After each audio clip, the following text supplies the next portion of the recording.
No, no. Dhaggeeffatu dhugaa dubbachuu dhaggeeffatu. Wanni akka baqataa viidiyoo qabu jiru yoo dhugaa dubbanne nama baqataan wallahi baqataan guutuun Dr. Abduu Seerraa ka'ee walaa Aslii walaa Reedii walaa Neymar Fuwaad akkuma Neymar Fuwaad asii galee guutuun baqataan akka viidiyoo qabu addunyaa guutuu beeku. Qabaachuun qabnaa barusni warri nuti biraa qabnu du'aniiru kaan bakka inni toorkiin hin jirre baadiyyaatti galanii du'an hundi isaanii. Warra duriiti warra keenya qabu.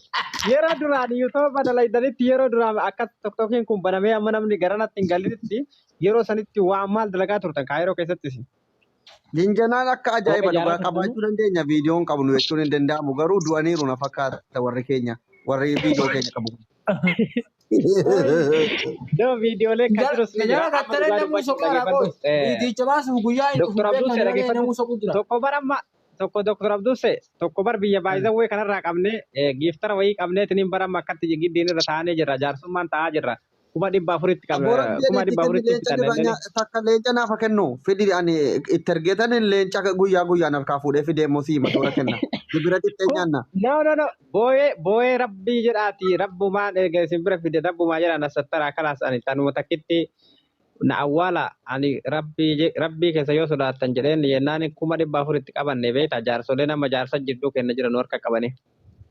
Kuma 400 jechuun birrii doolaara 4,000 jechuudha. Rabbi harka namicha kanaa ni Itoophiyaadha. Shan godhachuu qabdu bar. Kuma 100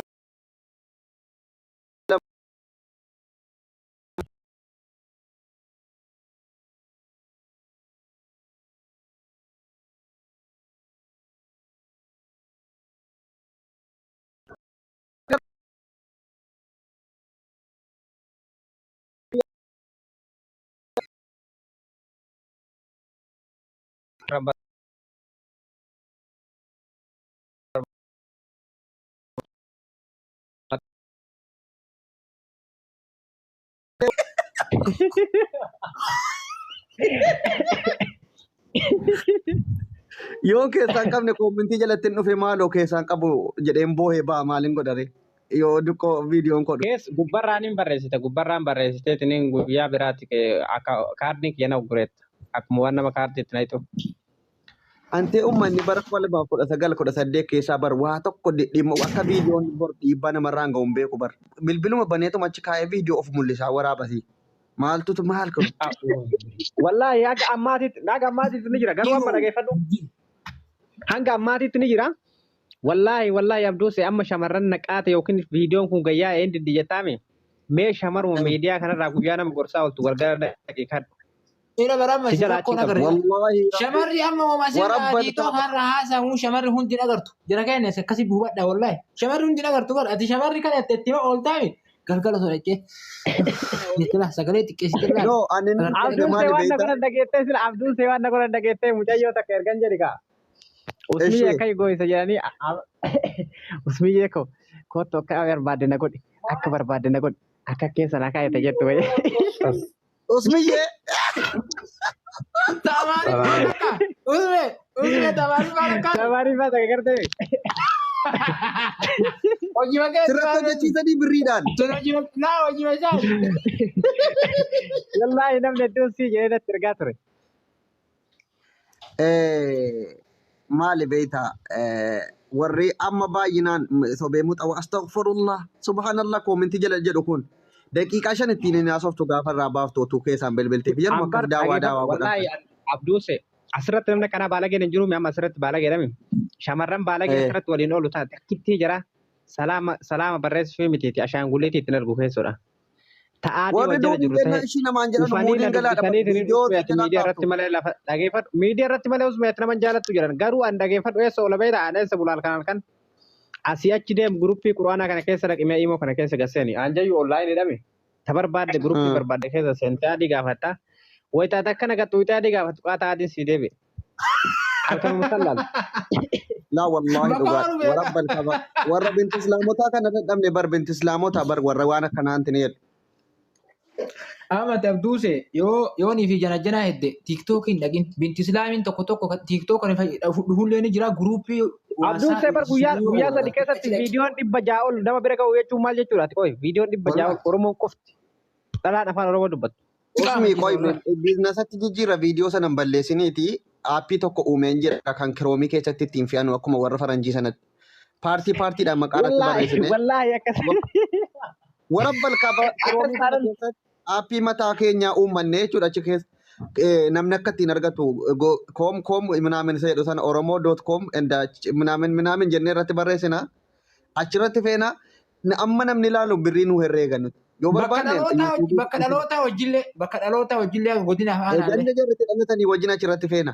Isii jimma taate akkam goona beektaa Dr. Abduuse fakkeenyaaf daabboon kun amma fakkeenyaaf amma hawaa wallaggaa jara dura warra seenaa duraan galmeessa jalatti hin amma fakkeenyaaf warra akka hawaa warra akka zaaraa. Daabboo isa bareedaa kana godhasmi daabboo bareedaa hawaa jalattiina daabboo babbareedaa hawaa wallaggaa jala hiriirsa.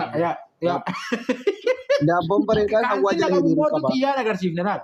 Hanqina qabu dhageeffadhu daabboo garuu Dr. Abduuse nama gaafii wayii sirraa qaba. Shamarri keenya kun daabboon duraan gabba'e sun amma fakkeenya bara 2018 onlaayinii kanarra turte warri daabboo yeroo san keessatti akka malee isin biratti gatii guddaa nama kafalchiisaa ture yeroo san. Koomintii jalatti warri mormu kun torbii tokko makkanaa softu warri jedhu kun warra waa qabu miti warra bakkee qabutu sareen madaa qabu. Viidiyoon namni alaan qabne hin jiru dhugaa dubbachuu dhageeffadhu viidiyoon guutuun ala jira laakiin garuu ani gaafin ani qabu doktor daabboon zabana samoonee gabban jechuudha guutuun isaa naziifummaa qabu ijoollee keenya matbaqa hammaa maarabaa dhiquu malee achi dhiquu hin dagatanii qoye.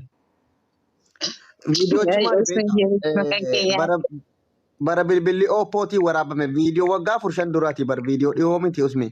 Otuu samsiingii jawaara samsiingii waraabame sun qoshashaan kunni jawaarri samsiingii kun inni kun amma yeroo amma jawaarri ayfoonni dhufe kanaa mitiiti yeroo aappiin snaapshaat dhufe kanaa mitiiti bara san keessayyuu bara namni bilbila doosiidhaan uf waraabu san keessayyuu bara daabboon naziifa bara sanii ammaa kana yoo laatte garuu dhageeffadhu fiiltara baabdi jedhaniimi ijji takkan dala iddoo namatti akka guyyaa sadiitu. Usmi warabbi isuman argite yoo ta'e isuman laalte yoo ta'e viidiyoo 60 wayii natti argame na telegiraamaan. Asinata inni akkana dhufu wama akka utaalchiseen dabarsa ammas guma gaariin argaa jedhe keessa nambar kun jiru warabbi. Tokko dhabe. Nama eda nama mucaa tokko wajjin guruppiidhaan haasa'u ture nama sadii miidhe viidiyoo wayii keessa viidiyoo Dr. Abduuse billaa alee ka Dr. Abduuse wallahi biizinasatti jijjiiruu barbaadna ka Dr. Abduuse kana sanuu. Ani Dr. Abduuse Dr. wallahi ati takka harka kiyya seentee naan nagaatti. Kanan siniin jedhu kanaadha keessanis hin fokkisa kamaa kan keenya fokkifnaan haadhan qabdanu isin. Abduuse. Dr. Gabbuuse kana nurraa Gabbuuse. Eenyuun akka jedha kun. Roome waa'ee sanaa yoo maasofne haati keenya kabajaa qabdi yoo bu'aan akkanaa bilbila fayyadamu. Kabajaa qabdi Abduuse maa shamaraa kabajaan godhattanuu reemaan hin fokkisaa hin bareeda. Maal fokkisa isii akkas mul'atu sun irraan fokkisu silaayyuu haasa'ina Zimmi bayaanchi dammoo ofii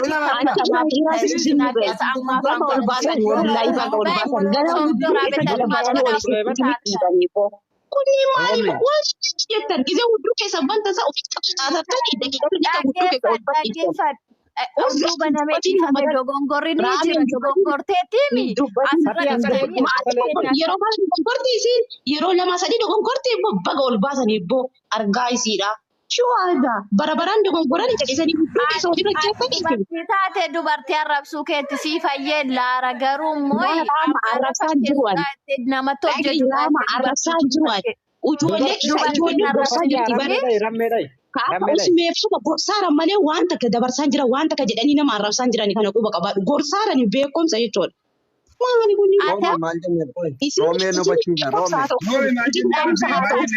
Muxattiimmaa sila nama dhaggeeffattu waay. Roome qoy mi'aadatu siniin jedhaa sillachanuu dhaggeeffadhaa. Nuti kan jedhaa jirru waahii hin bareedaa sun tokkosaa osoo hin taane. Muut godhe dhugaa muut godhe Roome. Okay. Muut godhe wanti nu jedhaa jirru erga waraabu dogongora jechuuni. Yeroo akka carraa dheerisitti dawwalee miira keessa si galchee sobee boohee lubbuu koo minaamin jedhee siin haasa'u dhuguma dogongortee yeruma sanatti viidiyoo waliin haasa'uu dandeessa. Inni immoo erga walirraa cufanii waraabinaa ergennaan ammaama seenanii bilbila hirkisanii girgiddaatti daqiiqaa 4 ol ta'anii shak of gochuun kun dogongora moo maraatummaadha jettee iyyuu mormaa taafatin dogongora maal? Namni daqiiqaa 5 fayyaa hammaama keessatti qullaasaa viidiyoo dura dhaabbatee of waraabaa dogongora jechuun hin ta'a. Dogongorri isa dhiirri yeroo namaa naasa'u lubbuu qodu waan jira natti dafi minaamin jedhee miira keessa galchu. Akka isaayyuu immoo ala waraabdanii kaatan fakkeenyaaf egaa isa ati waraabne ta'uu danda'a. Warri waraabu kun irra deebi'ee ilaaluu yeroo namaa ergu hin bareeda yoo dhaqe daabboon kun na jaallachiisa moo na jibbisiisan jettanu. Maaf cal jettaniituma akkuma waraabdanii zuf gootanii gadhiiftu. Hin dabbara bar indee maali nuti meeshaa bareedaa barbaanna yoo nu ergamellee maali wanta akkanaa? Indee